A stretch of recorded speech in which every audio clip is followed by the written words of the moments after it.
G'day everybody, how are you going today? It is so very good to see you.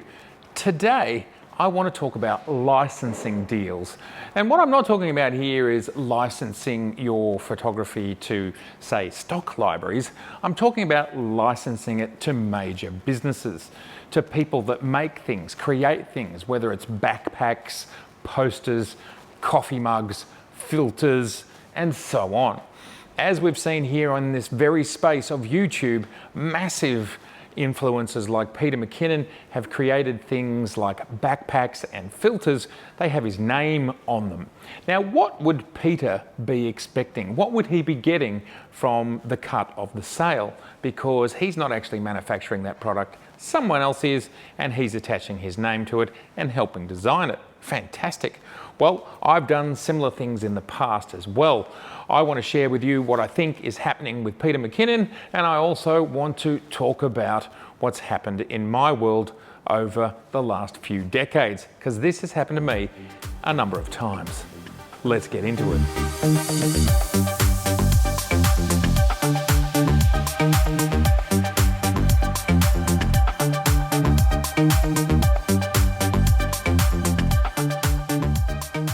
Okay, so licensing. Licensing can be an absolutely fantastic thing for a content creator, someone who's creative for a living. They'll design one thing and then 1,000, 100,000 or 1,000,000 of them get made.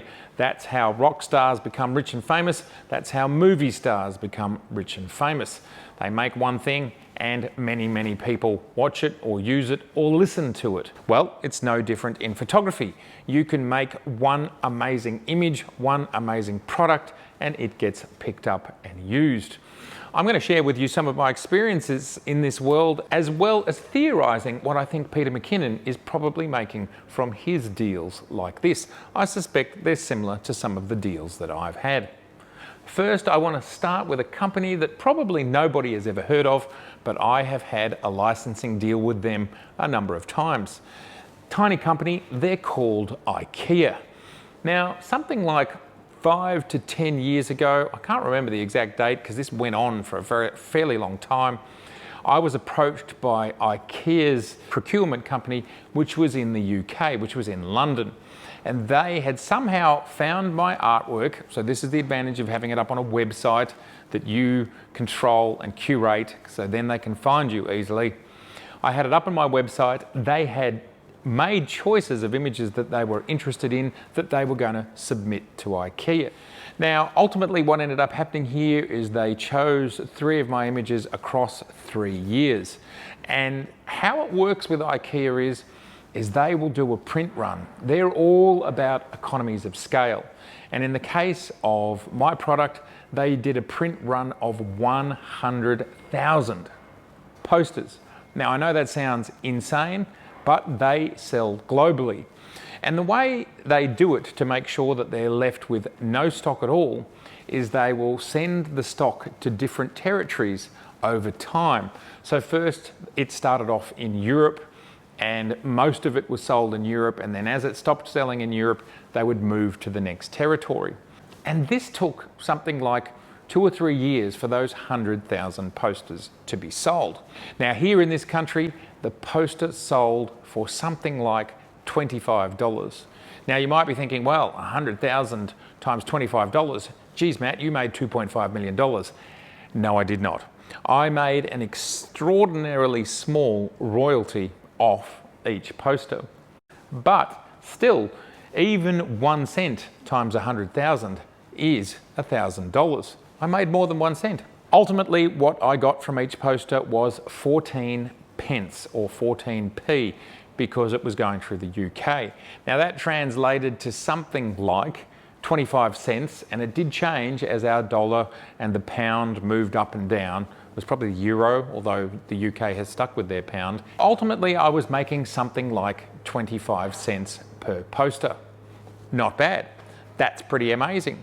So this is an example where epic scale, the epic scale of IKEA was, even so I was getting a small royalty, and ultimately that royalty was about 1%. it still added up to some pretty reasonable outcomes. That was the first image. Then there was a second image they did 50,000 and a third image that they did 50,000, and the deal was much the same. Next, I want to talk about a licensing agreement that did not happen. I won't name this company because in the end things didn't work out that well and I wasn't super happy with them, but these people make plates and cups and coffee mugs and all that sort of stuff. And they courted me for a number of months to get my images onto coffee mugs. And these coffee mugs were sold in major retailers, big stores that are everywhere. And at the time they said to me, we are going to sell 1 million mugs. We're going to put 1 million mugs out there, and they were going to be $19.95 each. It was a premium mug. It came in a box. It had a story. They were going to put my picture on the box, the whole 9 yards. Going to be amazing. And I'm like, fantastic. This is awesome. They're selling for $19.95. And we talked and we talked and we negotiated and they buttered me up and it was all amazing. And then finally, after a couple of weeks and multiple meetings, I kept asking them, but how much am I going to make per unit? You know, I know you're going to make me famous, whatever, that's fantastic. I'll be a household name, that's fantastic, great. But how much am I going to get of that $19.95? 10 cents. 10 cents. So not even 1%. Now, there were no guarantees of the volumes that were going to be sold. There were no guarantees of anything. But once you locked in at that 10 cents per mug. So ultimately, I had to make the decision whether I wanted my face on boxes, whether I wanted particular images of mine, which I was selling myself on greeting cards and books, posters, originals, whether I wanted those images to ultimately get fatigue. See, I'm of the opinion that you can wear artwork out. You can overplay a song, you can oversee an image, and ultimately, if you push it too hard, you might wear it out and it starts to lose its value. And I just think this is something that you need to consider if an image is ever going to go mass market. Now, the flip side to that is I've always continued to create new images, which I'm very happy with. But at the time, and this was probably in something like 2008, 2009, at the time I made the decision that I wasn't yet ready for that sort of thing to happen. Now, if it was today, I would say yes. That company is still out there, and if you're watching this video, 14 years has passed since I made that decision. The world has changed somewhat. And I really have traveled a lot of ground in that time. And I'd be more than happy to talk about maybe slightly more than 10 cents, but not too much more. I think it'd be fun. Now let's talk about how I decided not to license my images, but I decided to publish them myself. I was standing at a market stall selling my artwork, and along came a gentleman who was a buyer for David Jones, another one of these huge retailers here in Australia. He handed me his card. This is 1989, and he said to me, if these were greeting cards, we would sell them. I went and got a second job selling insurance over the telephone. I tell you, that was a great way to get me to want to be a successful artist because I didn't want to sell insurance over the telephone. I printed that card range and I released that card range. Now, why did I do it that way? In my research to work out how to make greeting cards to be able to deliver them for David Jones, I rang up a very famous company that I think is known globally called Hallmark. And I said, how does this work, Hallmark? And they said to me, well, and at the time, greeting cards sold for $2.95, so let's just call it $3. We sell it for $3, but half of that goes to the retailer. So we sell it to the retailer for $1.50. Then we take out the costs. And after we take out the costs, which might be, say, 30 cents, you will get 10% of what's left. So I will get 10% of $1.20, which is 12 cents per card. Okay, how many cards sell in Australia? Roughly, a good one that's successful, one that goes well. Well, roughly 2,000. Okay, so 2,000, if it sells out times 12 cents, it's $240. I decided back then that for my precious artwork, I didn't want to be making 12 cents per card, and I didn't want to lose control. So that is what motivated me to not go for a licensing agreement, but to self-publish. And from that day forth, I pretty much self-published everything, except of course, working with IKEA. And before we go to Peter McKinnon, I just wanted to end this by talking about books. So books was pretty much the same as greeting cards. I spoke to publishers and ultimately I got back the information that you would get 10% of the book after costs, after wholesale costs, after taxes, blah, blah, blah, blah. So you put all of your life's work into a book and you might end up getting $2 or $3 per book. Again, ultimately, I made the decision to self-publish, and all of my books, absolutely everything that's out there, besides the IKEA posters, it's completely self-published. Now, there's pros and cons to that. If it fails, you wear all the costs. But if it succeeds, you gain all of the successes. Also, if you self-publish, you do maintain control of everything, what it looks like, how it's built, everything about it, you get to choose.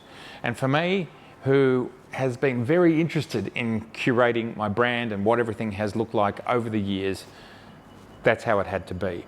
But self-publishing is a much more difficult path to take than being published.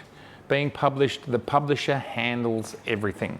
You've just got to deliver the one copy, the one manuscript. When you self-publish, not only do you have to do everything and worry about quality control, you've got to worry about logistics, you've got to worry about warehousing, you've got to worry about getting the book sold, and then you've got to worry about the logistics of the books going out to the stores. It's absolutely massive, and it's why, because I've self-published, is why I have a warehouse, which we see in my videos every now and again. Here it is. There it was. Now, let's talk about Peter McKinnon. Well, backpacks, filters, and so on. Based on what you've heard here, based on my knowledge of how these things work, I would say by default, Peter McKinnon should probably be getting between 5 and 10% of sales. But he is a massive influencer. In this space, he is probably the largest in the world when it comes to the YouTube space, of course. With now over 5 million followers, it makes him absolutely massive, absolutely massive. So it's possible that he could command higher than 10%. Maybe it's somewhere between 10 and 20%. Now this makes all of this merchandise extraordinarily lucrative, but Peter doesn't have to take any of the risk when he's simply getting a royalty from each sale. It's an absolutely brilliant deal for him. You can self-publish and you can take all the risk and all the glory, or you can choose to have royalties with your products. Either way, it can work out for the best. You've just got to make a decision about what works for you. Now, please let me know in the comments below, have you ever had an example of this? Have you ever had someone reach out to you and say, we want to use your image and here's the deal, and you've just gone, nah, that's just not good enough? Have you had success stories? I'd love to hear about them, please. And if you have any questions about any of this, please do ask me in the comments below. That'd be amazing. All right, fantastic to see you. And if this is your first time here, I'd love to see you again, so please do subscribe. Please click on the notification bell. Please share. Please like. It's so good for the channel. And come visit us here. We would love to see you here. You keep well, and I'll see you very soon. Bye for now.